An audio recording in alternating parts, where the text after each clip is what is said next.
As far as a student one goes, what you put on a student portfolio is going to drastically vary and depends on how it's being used.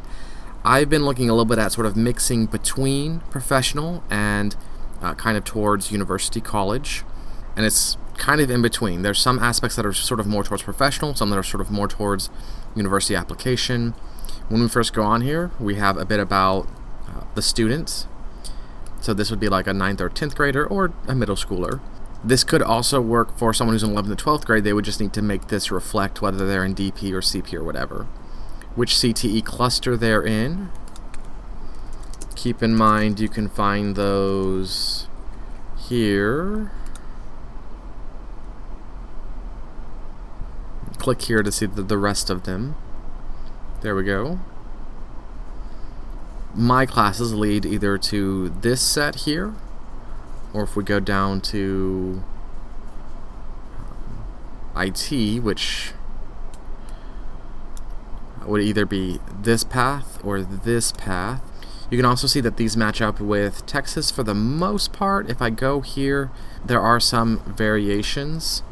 So most of these here, like these three and this one, are all part of here. They're all sort of individual pieces from here. And if we go back down to this one, IT, most of that at the Texas level, Texas actually puts it under STEM. So programming, software development, and cybersecurity are under STEM, not under IT, but Spring Branch has it designed this way. But it's more or less the same thing. They more or less match up.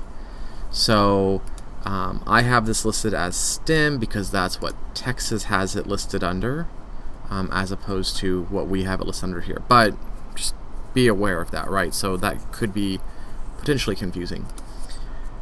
So here's a specific pathway, and then the programming and software development pathway is part of the STEM endorsement for Texas high school endorsements. Most of the rest of these are under business and industry. So if you're looking at one of these, which going back to Spring Branch is one of these, then you're looking at business and industry. A little blurb, right? You could do something similar, but oftentimes you want some sort of little statement about yourself on the front page. You saw that on the professional ones as well. Here's sort of a project that I'm highlighting. You guys have already looked at this a little bit, right? This is the one about the Joust game. So I've been playing with this top image to kind of decide what was best, and I decided to do a little 3D one instead. I've been playing with that some, and I've been playing with some of this content as well, so some of it may look a little different than what you saw before, depending on when you looked at it. And then I have 3 sections: about me, projects, and extracurricular. And again, this is sort of going in between career and looking at university. So if I go to any of these, I have some aspects that both are looking for. A little blurb again, stuff about academics. So this is what you kind of saw already on the front, and I've got some other stuff. So these are from different online providers. When you're looking at university, and really when you're looking at stuff even probably outside of university, they do like to see that you are not looking at stuff just from your school, that your whole education experience is not limited only to what is happening at your school. So universities often call this like intellectual vigor, and they want to see that you're also going out on your own or taking some initiative on your own to learn more, to do more. And so that's sort of what these tie into. I thought that kind of helped show some of that. So all of these are online from other places. So this top one, IBM's Python for Data Science, AI, and Development, is from Coursera. And this one, what was this from? I think this might be from Cadence. Yeah, that's from here. This one, Udemy maybe? I think this is Udemy. Yeah, Udemy. I was finding a variety of these earlier. An Intro to C# with Unity. This might be LinkedIn Learning.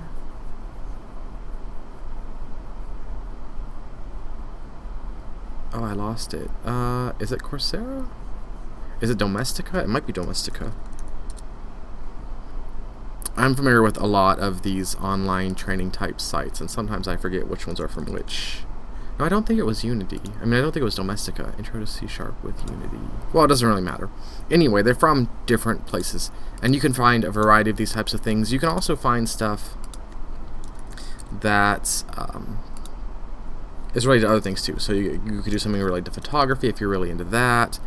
If you want to learn stuff more about like Photoshop or other software, there's tons out there. So I just chose a few that sort of matched what I was sort of already showing on the front page. Some of these are free, some of them aren't. A lot of the ones on Coursera are free unless you want a certificate. Ones on Cadence usually aren't, but they have sort of a membership fee that you pay like once a month, and you have access to a bunch of things. Udemy is usually individual payments. They do have a membership that gives you some access, but you can also get access to one of their memberships. Which one is it? I think it's this one. You can get this through the library card, and then LinkedIn Learning is another one that you can also get through the library card. And these are, again, just a few.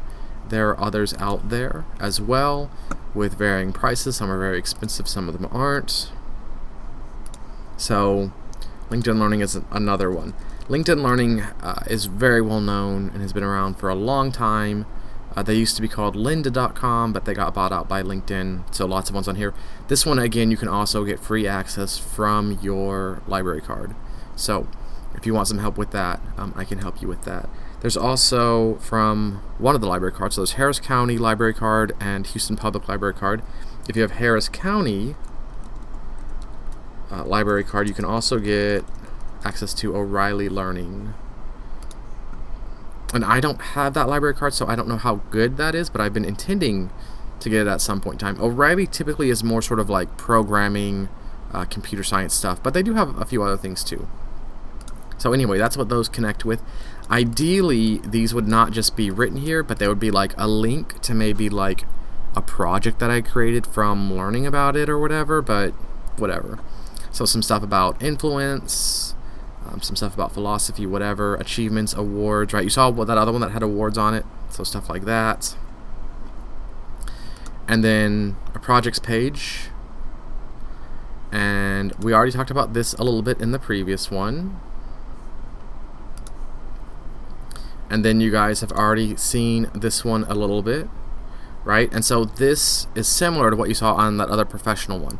I made this before that, but you'll see similar stuff. So what's the goal? What's the solution? Some related skills.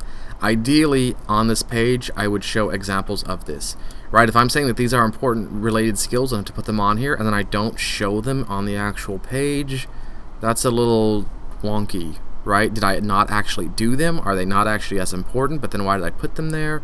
So whatever you put here, you should also have in the page, right? So I've got stuff here, and then I ran out of content, and I just put like junk with like Latin placeholder text. But I just wanted to add more to give it a little bit more length, so you got a better feel of, you know, kind of how long you're looking at. Something like this. There's not an exact amount. Again, there's not an exact amount for anything, right? Now, each one of the projects that I put on here, I should have something like that. And if you notice on my projects page, I've got my capstone projects, and then I've got 4 projects here, right? You don't want a whole bunch of projects. So a lot of times for professional portfolios, they say like 3 to 5, and you just want your best ones. 3 to me is not very many. I like the idea more of like maybe like 4 to 6, but 3 to 5 is often what I hear. One of the things that they say, and one of the reasons why they say to do so few, is because you don't know which one they're going to click on, and what if they click on like the one on your page that is like the worst one, right? Like hopefully they're all good, but you're still gonna have some that are better than others, right? So you want them to see just your best stuff. So just have your top like 3, 4, or 5 maybe, right? So I've got 4 here. You've got the capstone. Because this is a little bit more academic, I actually added a bit more. So I have some other projects here. And so all of these are related to like programming, digital media, etc., because that's sort of the way that I've designed this portfolio to be based around, right? So when you're thinking about a resume, a portfolio, a CV, you typically, well, not a CV, but the other ones, you typically want to be based towards a certain goal. And so that's what it should be crafted around. So all of this is sort of based around technology, programming, digital media, stuff like that. Now, if you're aiming at university, you still want that. But sometimes you might be feeling like, well, like I want to show more skills, right? So how do I show more skills? Like I need to show everything. Like, no, again, you don't want to show everything. But if you do want to show more and you're really feeling that, I would say maybe have an other project section where you can show some other projects from other courses, but still try to tie them in, right? So I came up with a pretend project that related to Huckleberry Finn for like an English class. And since they go down the Mississippi, it could be like a digital map that like charts their path down the Mississippi through the book. Now, if I recall correctly, they don't actually go very far, but you get the idea, right? Some sort of digital-ish project related to that curriculum, so it kind of fits both, right? It's like, I can do English, I have taken English, or I've taken literature or whatever, and I have a digital project related to that. This is a digital project related to PE and athletics, so it's related to keeping track of lap times, and then this is one related to foreign language and video editing and a little bit of programming. If you're wanting to include more to show that you are a well-rounded student, that's okay, but I would still say try to keep a focus. And the way that I would do that is that whatever your focus is, you have a few like pure-ish projects, right? And then the things that you want to show that you're well-rounded in, you can, but try to have some like hybrid type projects where they're both, right? Where it still ties to your focus, but it also ties into whatever other skills you want to show off. So this is sort of what you should be looking for. I have an extracurricular page on here, and I have just 2 on here, and then I have some other things. Quality matters more than quantity. You don't want to join like 10 clubs. You want to join like 2 to 5. Again, it's that 2 to 5 idea, right? Because you want to show depth in something and that you're really good at something. You don't want to show like a lack of depth and just very superficial across lots of things, because that's not meaningful. So choose a couple extracurriculars to be involved in for high school and be involved in them. Like do something important in them, be meaningful in them, and be able to like show stuff. Now I would say that ideally I would have links on here too that would show some of the stuff that I did with these, how I was involved, how I participated, etc. And probably the same thing with these. So I have these organizations, and I also have events and competitions.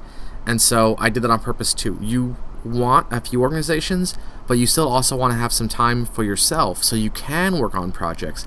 And so you can also do things like events and competitions because those are more experiences, but they have less of a time sink than a whole organization. So I chose a game jam, which is just from like itch.io. If you're into games or you want to maybe work in gaming in the future, you need to be doing game jams. I have Adobe Max on here, which if you're interested in like doing anything digital media wise, you should do stuff with Adobe Max each year. For the past few years since the pandemic, it's been free to attend virtually. Hopefully it still will be in the future. And then Lone Star Hacks. If you're interested in computer science, you should absolutely be looking at hackathons. During the pandemic, there were a lot that were online and free. Now that the pandemic is more or less over, and there's much less concern about that, you're not seeing as many online ones or as many free ones, so that makes it a little bit rough. The other thing too is a lot of hackathons are more for college level, and so finding ones that you can participate in as a high schooler is harder. Game jams can sort of fill that niche a little bit, but it's not the same. So anyway, those are things to consider. The other aspect that I want to talk about too is when you're building your portfolio, again, think about what you're wanting to do and how you're building a portfolio towards it, right? If you're saying that you want to go into like photography or something and you have nothing related to photography on your portfolio, why would they believe that, right? You're saying you want to do this, but they don't see anything. If you can take photography classes at like Guthrie and you're saying you want to be a photographer and you didn't, then do you really want to go into photography? Same thing for other things too. Like if you're saying that you want to like program stuff or engineer stuff or go into game design or whatever, and you're not taking computer science, then like, do you really want to do it? Why would they believe that you want to? or that you would really focus on that at the university or college level if you're not already doing that now in high school when you can take related classes. And then also related to projects or other things, if you have the opportunity now, even if it's like just during summer break or winter break or occasionally on the side, and you're not able to show anything related to that, or you're not doing anything related to that at all in your free time, then do you really want to do that? And I'm not saying like swamp yourself with all of this stuff and like never have any time to do anything else, but that's just something to think about, right? Like, if you don't want to do it with your free time, and not all of your free time, but just some of it, if you don't want to do it with your free time, do you really want to do that? Right? Is that actually something you're interested in and want to enjoy? Because that's what they're going to be wondering too. If your transcript doesn't match what you say you want to do, if your portfolio doesn't match what you say you want to do, then do you actually want to do that?